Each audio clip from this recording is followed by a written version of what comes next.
आदरणीय श्री जगत प्रकाश नड्डा जी ने प्रधानमंत्री माननीय श्री नरेंद्र मोदी जी के नवनियुक्त मंत्रियों के द्वारा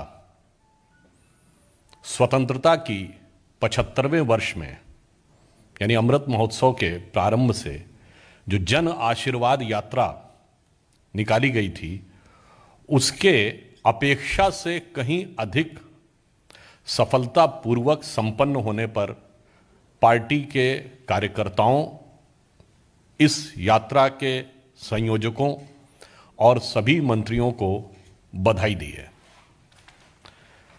आप सभी को ज्ञात होगा कि 15 अगस्त से नवनियुक्त मंत्रियों का अपने अपने क्षेत्र तक जाने का एक विस्तारित कार्यक्रम पार्टी के द्वारा निर्धारित किया गया था। राष्ट्रीय अध्यक्ष जी द्वारा जो निर्धारित कार्यक्रम था, पहले उसके अनुसार हम लोगों का लक्ष्य था कि लगभग 2000 कार्यक्रम होंगे और 18,000 किलोमीटर की यात्रा होगी। परंतु हमने जो आपसे कहा कि अपेक्षा से कहीं अधिक अभूतपूर्व सफलता रही, 24,000 किलोमीटर की यात्रा हुई और 5,000 से अधिक कार्यक्रम इस जन आशीर्वाद यात्रा में हुए।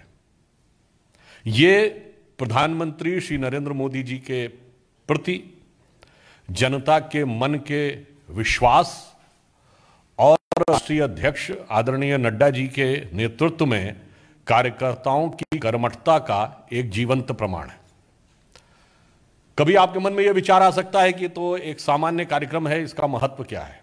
महत्व यह है कि पहली बार ऐसा है कि जनता से सीधा संवाद करने के लिए नवनियुक्त मंत्री जा रहे हैं। इसका अर्थ यह हुआ कि जो संविधान ने आपको दायित्व दिया है, जन जन के साथ समन्वय के, उस दायित्व बोध को आप धरातल पर उतारने का प्रयास कर रहे हैं।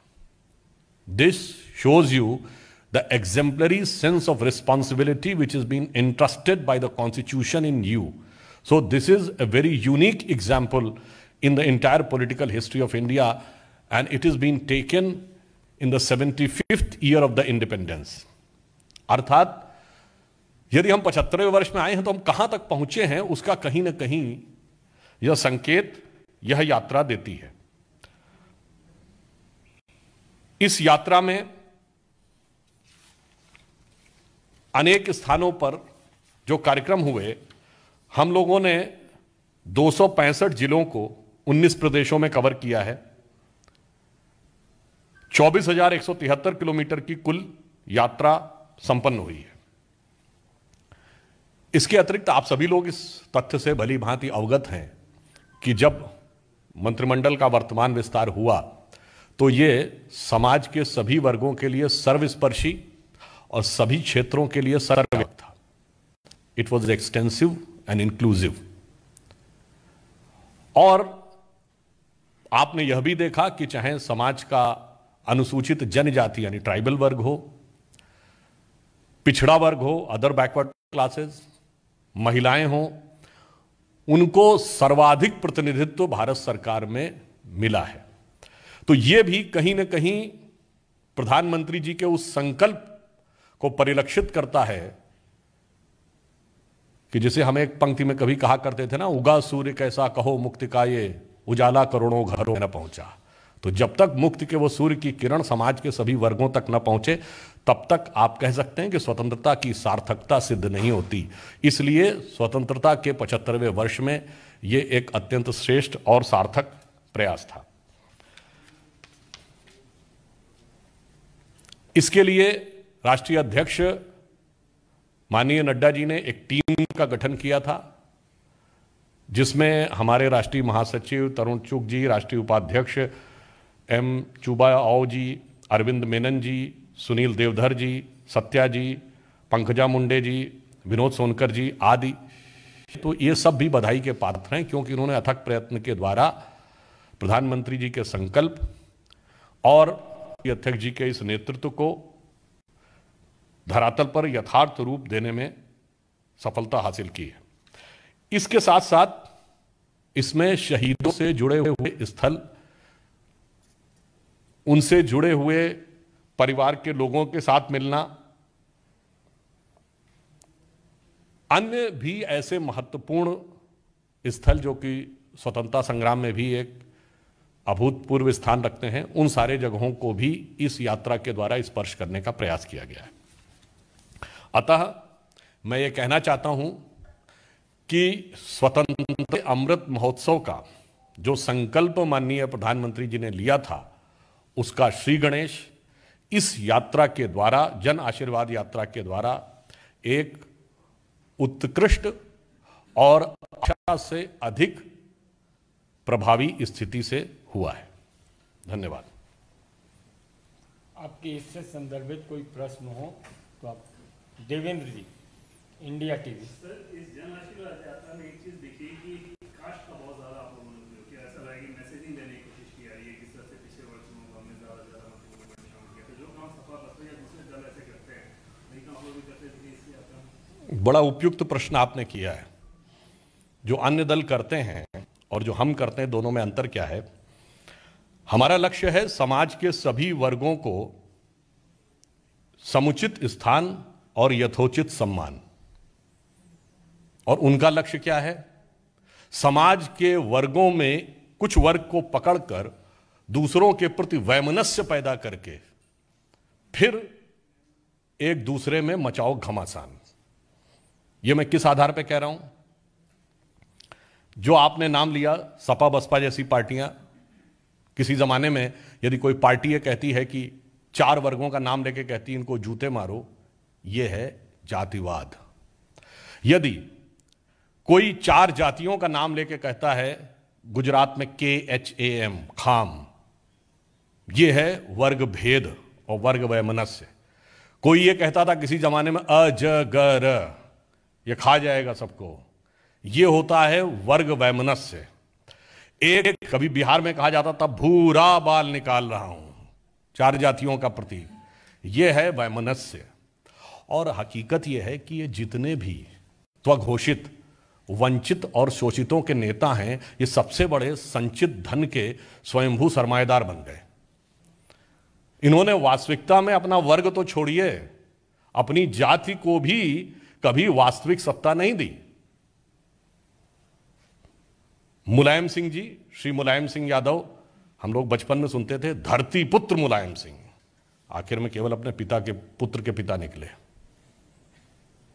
बहन कुमारी मायावती, आखिर में केवल अपने सगे भाई की बहन निकली। लालू यादव जी कहते थे गरीब गुरबा का सरकार, आखिर में कुनबा का सरकार निकला। तो इसलिए जो आपने बात कही है उसमें, और जो मोदी जी की संकल्पना है, सभी वर्गों को सम्मान, सभी को समुचित स्थान, इसे कहते हैं सबका साथ सबका विकास। विकास चंद्रा। कई जगह जन यात्रा में मैं भी शामिल हुआ।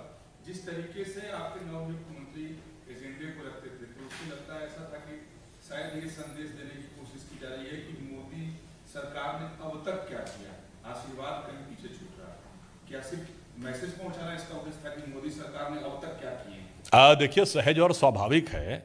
यदि हम अपनी दूसरी सरकार के 2 वर्ष और पूरी सरकार को देखें तो 7 वर्ष हो गए हैं, तो जब भी कहीं मंत्री जाएंगे, वो सरकार का हिस्सा हैं, तो उनसे अपेक्षा की जाएगी कि सरकार के क्या कार्य थे वो जनता के सामने रखें। हाँ, इस बीच में कई जगहों पर विरोध व्यक्त करने का, परेशान करने का भी कार्य किया गया। जैसे आपको ध्यान हो, महाराष्ट्र में हमारे नवनियुक्त मंत्री श्री नारायण राणे जी के साथ जिस प्रकार का प्रभाव किया गया, तो ऐसे भी कई प्रयास हुए, परंतु हम लोग तो उनमें से नहीं है ना। विरोध तो बहुत होता रहा, बहुत विरोध करते रहते हैं, मगर उसके बाद हम तो, याद है मोदी जी ने बोला था कि जब उनसे पूछा गया था कि इतनी क्षमता आपको आती कहां से, तो उन्होंने कहा मैं रोज 1-1, 2-2 किलो गालियां खाता हूं और उससे मेरे अंदर क्षमता आती है। तो हम तो उस विचार वाले हैं ना कि वो पथ क्या, पथिक कुशलता क्या, जो पथ में बिखरे शूल न हो, नाविक की धैर्य परीक्षा क्या, जो धाराएं प्रतिकूल न हो।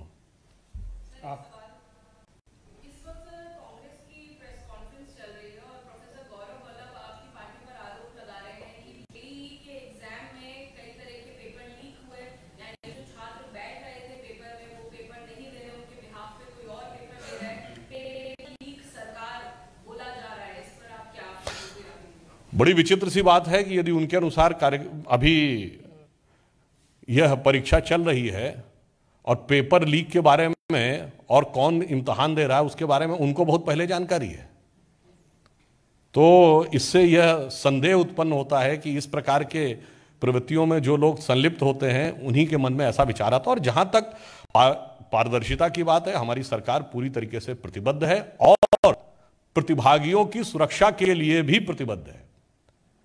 यानी जो हमारे एस्पिरेंट्स हैं वो एग्जाम देते समय उनकी कोविड की वजह से पूरी सिक्योरिटी भी रहे, और इसके अलावा जो transparency and clarity on that issue और गवर्नमेंट इज फुल्ली कमिटेड। मांग तो बहुत सारी होती रहती है, दो प्रकार की मांगे होती हैं, एक होता वाइल्ड एलिगेशन, एक होता सब्सटेंटिव एलिगेशन, यानी हवाई आरोप और तथ्यात्मक आरोप। यदि कोई तथ्यात्मक विषय होता है तो सरकार उसको गंभीरता से लेती है।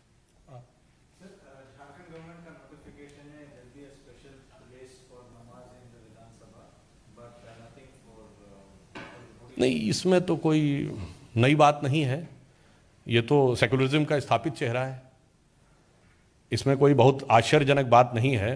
क्योंकि भारत में यदि आपसे एक बात कहूं जिसको लोग थोड़ा अटपटे ढंग से कई बार ले लेते हैं कि भारत दुनिया का एक इकलौता देश है जो सेकुलर है मगर मजहबी कानून लागू है, और लागू ही नहीं है, अगर सर्वोच्च न्यायालय उसमें बाधा बनता है तो पार्लियामेंट में लाके पलट दिया जाता है। तो ये उसी परंपरा के लोग हैं जिनके लिए जो मैंने अभी बोला ना, वर्ग भेद वर्ग वैमनस्य के द्वारा अल्पसंख्यकों में खौफ पैदा करके उनका वोट पाना, हमारा उद्देश्य है विश्वास पैदा करके उनका वोट पाना। पवन जी। सर, कल मुजफ्फरनगर में किसान महापंचायत का आयोजन किया जा रहा है। राकेश टिकैत कह रहे हैं कि अब से आगे भाजपा के खिलाफ हम लोग प्रचार करेंगे। तो अब से पहले वो क्या कर रहे थे? मतलब वो कोलकाता चले गए थे। उत्तर प्रदेश में मैं पूरी विनम्रता के साथ कहता हूं कि 75 जिले हैं, आप 15 जिले बता दीजिए जिसमें आंदोलन चल रहा हो।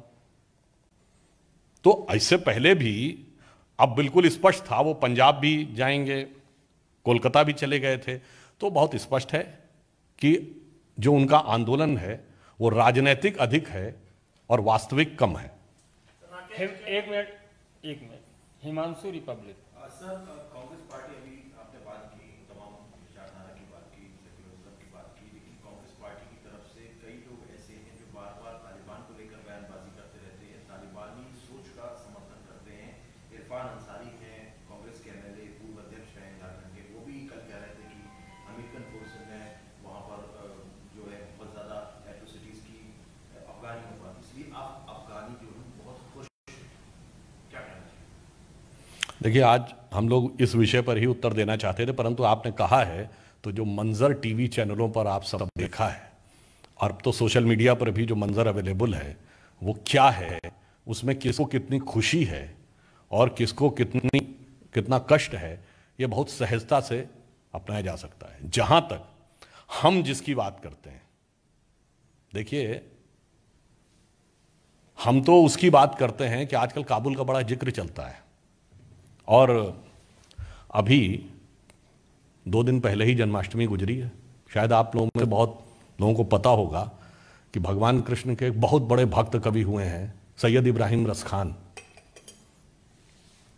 जिनके बारे में क्या कहा जाता है कि उनका जन्म काबुल में हुआ था, और काबुल में पैदा होने के बाद उन्होंने क्या लिखा, उनकी बड़ी प्रसिद्ध रचना आपको ध्यान हो ना, मानुस हो तो वही रसखान बसों ब्रज गोकुल गांव के ग्वारन, और जो पशु हो तो कहा बस मेरो चरो नित्यानंद की देह बजारन। मतलब मुस्लिमों के ये कहा पहले तो कि मेरा अगला जन्म हो, और हो तो मनुष्य के रूप में हो, तो ग्वाल बालों के बीच में, पशु हो तो नंद बाबा की गायों के बीच में। ये थी सामंजस्य की संस्कृति, और वो वहां पहुंच गई तो वो संस्कृति का झगड़ा आज तक वही चला आ रहा है। ये लोग वही हैं जिनका उद्देश्य हमेशा, जो मैंने कहा ना, वर्ग वैमनस्य और विद्वेष पैदा करना। मोहित भट्ट, टाइम्स नाउ। सर, यही सवाल था जिन्होंने पूछा था, झारखंड वाला जो इश्यू था सर, वहाँ पे जेएम और कांग्रेस एक साथ है। यूपी के चुनाव आते हैं तो कांग्रेस सॉफ्ट हिंदुत्व की बात करती है, ब्राह्मणों से मिलने की बात करती है, हिंदू वोट बैंक को एक साथ लाने की बात करती है, सॉफ्ट हिंदुत्व टारगेट रहता है। यहाँ पे एक स्पेसिफिकली कमरा बनाया जाता है सिर्फ नमाज के लिए, तो क्या आपको लगता है कि एक लीडरशिप में कंफ्यूजन आखिरकार करना क्या है? जहाँ चुनाव वहाँ सॉफ्ट हिंदुत्व जाना नहीं है, वहाँ पे एक तरह से माइनॉरिटी अब्यूज बन रहा है। देखिए, मैं सिर्फ ये कहना चाहूंगा कि भारत की जनता बहुत प्रबुद्ध है, बहुत विवेकशील है। जिस भक्ति का वो प्रदर्शन करते हैं, आप सबने पंचतंत्र में भगत और बगुला भगत दोनों की कहानी पढ़ी होगी।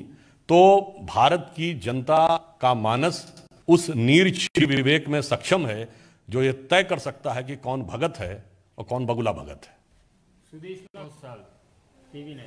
सवाल है, आज इलेक्शन कमीशन ने ओडिशा और वेस्ट बंगाल की बाय इलेक्शन का डेट ऐलान किया है, क्या कहना?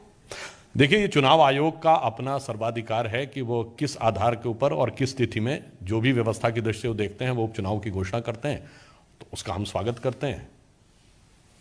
एहतशाम अहमद टीवी 18। प्रधानमंत्री इसी महीने अमेरिका की यात्रा पर जा सकते हैं, क्या आपको लगता है इससे दोनों देशों के बीच में संबंध और बेहतर क्या होगा? प्रधानमंत्री ने जिन जिन भी देशों की यात्रा की है विगत वर्षों में, आपने देखा होगा कि वहां भारत के सिर्फ कूटनीतिक ही नहीं, सिर्फ आर्थिक ही नहीं, सांस्कृतिक संबंध भी प्रगाढ़ हुए हैं। प्रधानमंत्री जी ने आने के बाद विदेश नीति और कूटनीति को एक नया और व्यापक आयाम भी दिया है। अंतिम प्रश्न। सुधांशु जी, आज ही तस्वीरें आई हैं अभी कि पाकिस्तानी गुप्त एजेंसी के चीफ ISI के चीफ काबुल पहुंचे हैं एक डेलीगेशन के साथ। इसको किस तरह से देखते हैं? क्योंकि लगता है कि पाकिस्तान एक तरह से बेनकाब हो गया, पहले इस पर्दे के पीछे काम कर रहा था, बातचीत करने वो पहुंच गए हैं काबुल। देखिए, इसमें तो किसी को कोई संदेह ही नहीं था कि उनका क्या रोल है, और जिस विषय में वो कुछ भी बोले, उनके तो पूर्व राष्ट्रपति जनरल मुशर्रफ एक्सेप्ट कर चुके हैं कि हमारी गलती थी कि 80 के दशक में हमने अपनी ज़मीन को यूज़ होने दिया। तो मैं सिर्फ ये कहूँगा कि उस मुल्क के बारे में क्या बोलना, जिसके बारे में अगर कहा जाए तो हकीकत में कभी आज़ाद हुआ ही नहीं। 47 से पहले लंदन की हुकूमत उसका मुस्तकबिल तय करती थी, उसके बाद वॉशिंगटन तय करता है, अब बीजिंग तय करता है। तो जो पूरी तरीके से सजदे में रहते हैं, किसके?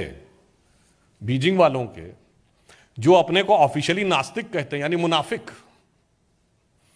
उसके आगे इस्लाम का परचम उठाने वाला पाकिस्तान जिस कदर नतमस्तक रहता है, तो आप समझे जा सकते हैं कि उनकी स्वतंत्रता, उनकी निष्ठा या उनका ज़मीर क्या है। तो उसके बारे में टिप्पणी करने की क्या आवश्यकता है। बहुत बहुत धन्यवाद।